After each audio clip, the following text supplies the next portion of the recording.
welcome back to my channel. Jodie Hill here from Thrive Law with some more furlough updates. Today's update is focused on furlough agreements. So what we want to focus on today is just a couple of things about those agreements, what should be in them, what process you should follow and how you should do it. So first of all, make sure it's in writing. I know that we're in lockdown at the moment and restrictions make it difficult to get stuff in writing, but you can send an email and get them to confirm by email that they agree, or alternatively send it for electronic signature using something like Adobe Sign or DocuSign.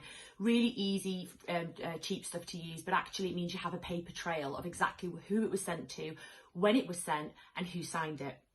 Really important, and you must retain those records for a period of 5 years, ready for HMRC to inspect, because they will be checking. Now, when you go into this process, you've got to think about who you're furloughing. Now, it's different for those organisations who have just closed. Obviously, everybody's then furloughed, but there are some organisations who are picking and choosing who is going to be furloughed, and they're keeping some of their staff on. If you're going to do that, you need to make sure you have a clear paper trail of who you've chosen and why, so that if somebody then complains that they were picked or not picked for a discriminatory reason, you can objectively justify that. So as you can see, paperwork's super important, and I know that I'm a lawyer, but ultimately, if you've got a paper trail, you can always justify why you made a certain decision, and it makes it very easy then to, first of all, explain to an individual, but secondly, if it does end up in tribunal, you have clear evidence of why you did what you did. If it's a flexible furlough, you also need to keep a record of all the hours. So make sure that that's agreed in advance.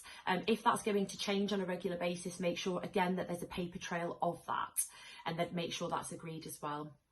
Now, the process itself, you just need to make sure all of that's in writing, send it to the individual, get them to agree it.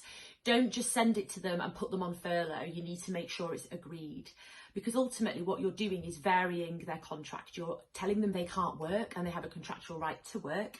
And potentially if you're only paying them 80%, you're also reducing their pay. And if you do that unilaterally, which basically means on your own and without their agreement, you could end up facing issues around breach of contract and constructive dismissal. So it's really important you get it right and comply with the employment law. The final thing I would say is that HMRC are publishing names on the HMRC website, so it's really important that we, as employers, have a proper record of what's happening, and more so because individuals will be checking this. We've noticed a lot of furlough fraud claims coming to us, lots of employers trying to use furlough when they shouldn't be, and actually lying to their staff about it. So don't be one of those employers. Make sure you do it all properly. Obviously the furlough scheme is there to use for to furlough those individuals who don't have any work, or the work is impacted by COVID.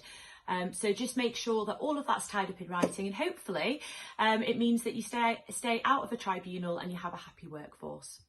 If you've got any questions about furlough or anything else, please contact us on our coronavirus helpline. It's free. It's coronavirus@thrivelaw.co.uk. We also have so many blogs on the website now.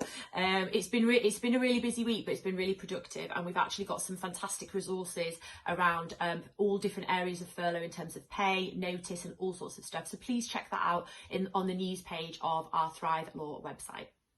That's everything for now, but please like, comment, share, subscribe, and I will see you guys very, very soon for some more updates.